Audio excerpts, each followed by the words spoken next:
नमस्कार, मी करण सिंह पवार. आपण पाहत आहात लोकशाही मराठी. बुलेटिनच्या सुरुवातीला एक महत्त्वाची बातमी. 6 बंडखोर खासदारांच्या शिवसेनेतील विलिनीकरणाला मंजुरी मिळाली आहे. बंडखोर खासदारांना लोकसभा अध्यक्षांची मंजुरी मिळाली आहे. 6 बंडखोर खासदारांबाबत लोकसभा सचिवालयाचा हा मोठा निर्णय घेण्यात आलाय. ऑपरेशन टायगरच्या माध्यमातून जे 6 खासदारांनी ठाकरेंची साथ सोडत शिंदेंच्या सोबत गेले आणि महायुतीचा भाग झाले, त्याच बाबतीत आता महत्त्वाची अपडेट आहे. 6 बंडखोर खासदारांच्या शिवसेनेतील विलिनीकरणाला अखेर आता मंजुरी मिळाली आहे. बंडखोर खासदारांना लोकसभा अध्यक्षांची मंजुरी मिळाली. 6 बंडखोर खासदारांबाबत आता लोकसभा सचिवालयाचा हा मोठा निर्णय घेण्यात आलाय. अखेर ऑपरेशन टायगर यशस्वी झालं आणि त्यानंतर आता या संदर्भातला एक मोठा निर्णय घेण्यात आलाय. 6 बंडखोर खासदारांबाबत लोकसभा सचिवालयाचा हा निर्णय घेण्यात आलाय. लोकसभा अध्यक्षांची त्याला मंजुरी मिळाली आहे. दृश्य आपण पाहतोय लोकशाही मराठीच्या स्क्रीनवरती. ठाकरेंची साथ सोडत जे 6 खासदार शिंदेंच्या शिवसेनेमध्ये गेले त्या संदर्भातली महत्त्वाची अपडेट आहे. 6 बंडखोर खासदारांच्या शिवसेनेतील विलिनीकरणाला आता मंजुरी मिळाली आहे. तर बंडखोर खासदारांना लोकसभा अध्यक्षांची मंजुरी मिळाली आहे.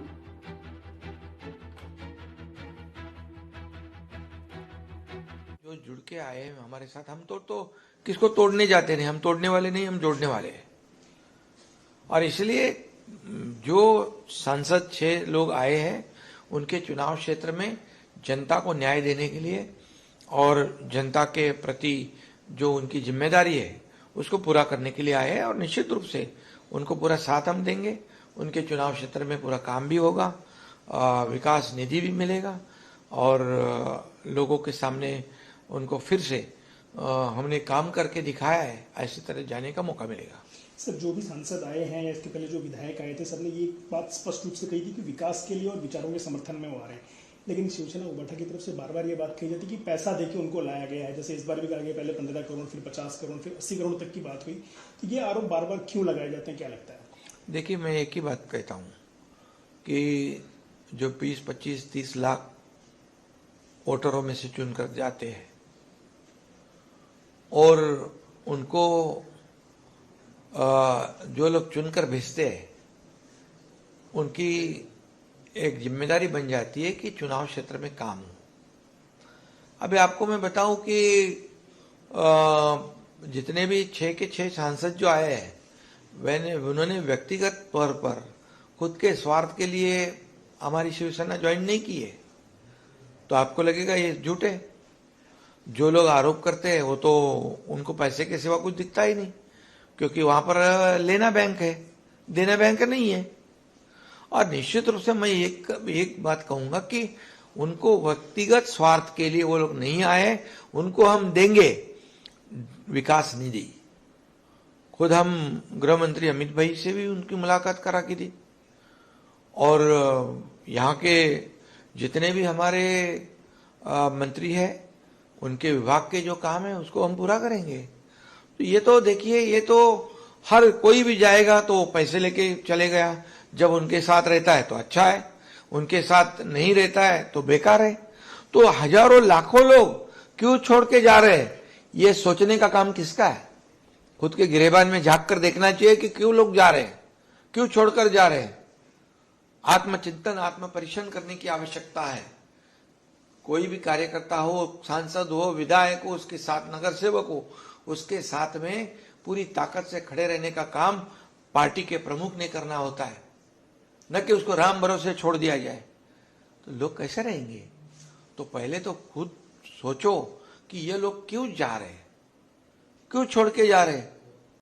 छोड़ने वालों से जहां जिसको छोड़ के आ रहे हैं उसने सोचना चाहिए. सर, आपने कहा राम भरोसे छोड़ देने की बात आपने की, लेकिन अब लगता है कि पार्टी फिर एक बार, उद्धव बाला साहब ठाकरे की जो पार्टी है वो फिर एक बार लौट के आ रही है राम की तरफ. पहले मुंबई में राम रक्षा स्तोत्र का पाठ हुआ, आज नागपुर में हो रहा है. तो हिंदुत्व की तरफ उनकी वापसी हो रही है. आपको लगता है कहीं सबक लिया है उन्होंने? देखिए, जिन्होंने राम भक्तों को हरामखोर कहा था, जिन्होंने भर सदन में, असेंबली में, असेंबली सेशन में कहा था कि हिंदुत्व की राजनीति करना यह हमारी गलती थी मुख्यमंत्री रहते हुए, और जिन्होंने 2019 में हिंदू हृदय सम्राट बाला साहब ठाकरे जी के विचारधारा को छोड़कर त्याग कर जो बाला साहब ठाकरे जी के ऊपर आरोप लगाते थे, उनके वोट का अधिकार छीनने वाले, स्वातंत्र्य वीर सावरकर को माफी वीर कहने वाले, उनके साथ चले गए। जब बाला साहब ठाकरे जी ने कहा था मैं कांग्रेस नहीं होने दूंगा, मैं मेरी दुकान बंद करूंगा, तो ऐसे लोगों के साथ जाकर हिंदुत्व छोड़ना, बाला साहब ठाकरे जी की विचारधारा को त्याग करना, ये गठबंधन की पार्टी भारतीय जनता पार्टी के पीठ में खंजर घोंपना, ये हिंदुत्व तो तभी उन्होंने छोड़ दिया था।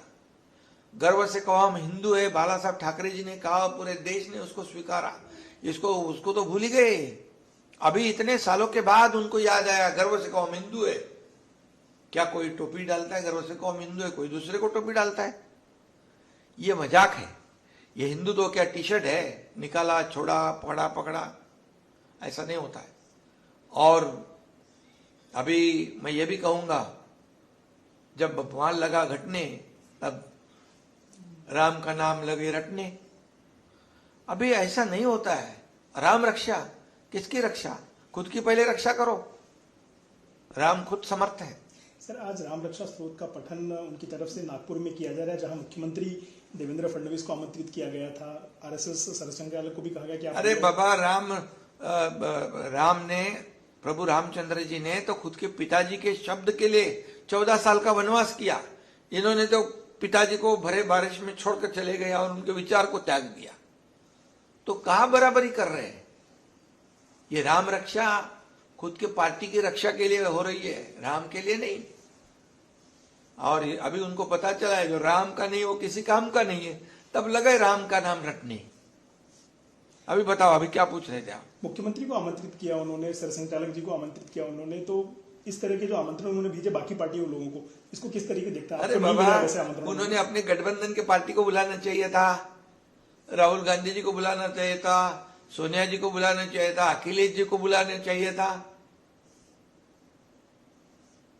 तो ये उन्होंने अपने साथियों को बुलाना चाहिए था। और पहली बात तो मैं आपको ये कहूंगा कि राम का नाम लेने का सही में हक है क्या उनको?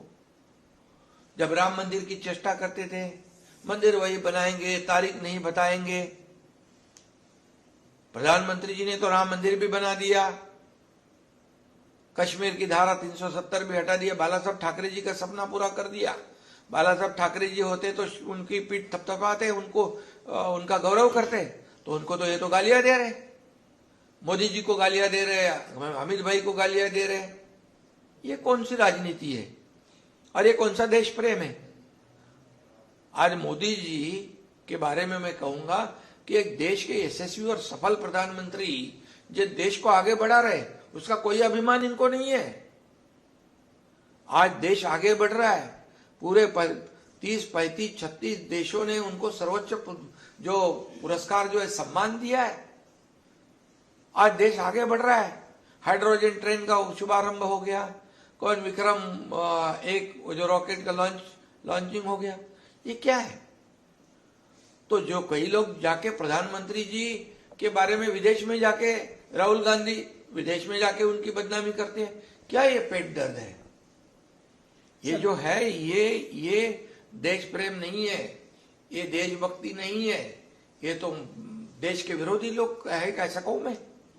सर, आज के उनके राम रक्षा स्त्रोत के आंदोलन में एक चीज और देखने को मिली कि सारे शिवसेना उबाठा के जो नेता थे उन्होंने भगवी टोपी पहनी हुई थी। उत्तर प्रदेश में अखिलेश यादव के पास लाल टोपी है और महाराष्ट्र में भगवा टोपी पहने उद्धव ठाकरे उनकी पार्टी के लोग। महाराष्ट्र के लोग बहुत समझदार है, इन्होंने बहुत सालों से टोपी लोगों को पहनाते पहनाते आए हैं और महाराष्ट्र के लोग काफी समझदार है।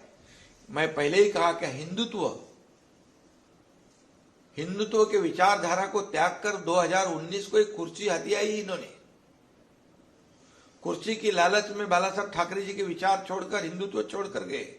तो यह महाराष्ट्र की जनता बिल्कुल समझदार है और उन्होंने कई चुनाव में इनको इनका रास्ता बता दिया है। ये कहते थे हम जनता की अदालत में जाएंगे, गए जनता की अदालत में। हमने 2022 में सरकार बदल दी जो लोगों को चाहिए था। हम 40 विधायक थे, 60 विधायक चुनकर आए और लोगों ने इनकी जो करतूत है उसका जवाब महाराष्ट्र की जनता ने दिया है। मुझे और कहने की आवश्यकता नहीं है। सर, अब केंद्रीय राजनीति की बात करते हैं कि 2024 में जब चुनाव हुए तब की जो स्थिति थी एनडीए की, तब से लेकर अब तक काफी फर्क पड़ा है। कुछ सांसद बढ़े हैं, 6 आपने सहयोग करके बढ़ाए हैं, टीएमसी के कुछ लोगों ने भाजपा के विचारों का और मोदी जी के नेतृत्व का समर्थन करके नंबर्स बढ़ाए, और आने वाले दिनों में महाराष्ट्र से शायद एनसीपी शरद पवार जी की पार्टी के लोग भी समर्थन करेंगे, इस बात की चर्चा है। तो जो बढ़ती ताकत है केंद्र में एनडीए की और गठबंधन की, उसे कैसे देखते हैं आप? एनडीए की ताकत बढ़ रही है क्योंकि मोदी जी पर लोग विश्वास जता रहे हैं। मोदी जी जो बोलते हैं वो करते हैं, और एक समर्पित भाव से वो देश की सेवा करते हैं, देश को आगे बढ़ा रहे हैं। एक भी छुट्टी 12 साल में नहीं लेने वाला प्रधानमंत्री देखा है आपने? और आज देश आगे बढ़ रहा है। आज देश आर्थिक महासत्ता की ओर जा रहे हैं। कई देशों की अर्थव्यवस्था जो पूरी तरह डगमगा चुकी है, ऐसे परिस्थिति में भारत को आगे बढ़ाना ये गौरव नहीं है।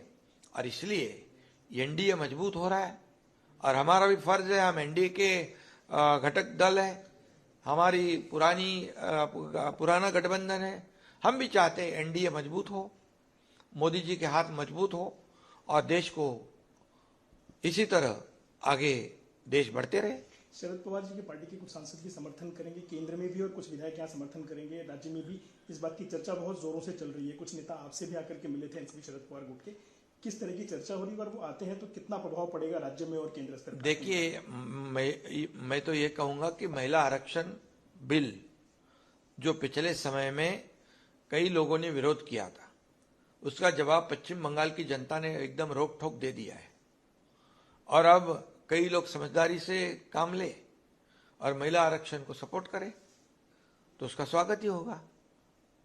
सर, आपका कद दिल्ली में भी बढ़ा है, महाराष्ट्र में भी बढ़ा है, इस बात की चर्चा बहुत जोरों से हो रही है, जिसको लेकर के आपके और मुख्यमंत्री के बीच मतभेद है, ऐसे भी कई लोग आरोप लगाते हैं, जबकि आप लोगों ने हर बार खंडन किया है इस चीज का। मुख्यमंत्री ने भी कहा है कि आपके बहुत अच्छे संबंध। एक ब्रेकिंग न्यूज इथे 6 खासदारांच्या शिवसेनेतील आता महत्वाची अपडेट आहे। खासदारांना लोकसभा अध्यक्षांची मंजुरी मिळाली आहे, त्यामुळे आता उद्धव ठाकरे यांच्यासाठी हा मोठा धक्का आहे। 6 खासदारांबाबत लोकसभा सचिवालयाचा हा मोठा निर्णय आता घेण्यात आलाय। आता जी ब्रेकिंग न्यूज समोर येते, 6 खासदारांच्या शिवसेनेतील विलिनीकरणाला आता मंजुरी मिळालेली आहे। खासदारांना लोकसभा अध्यक्षांची आता अखेर मंजुरी मिळाली।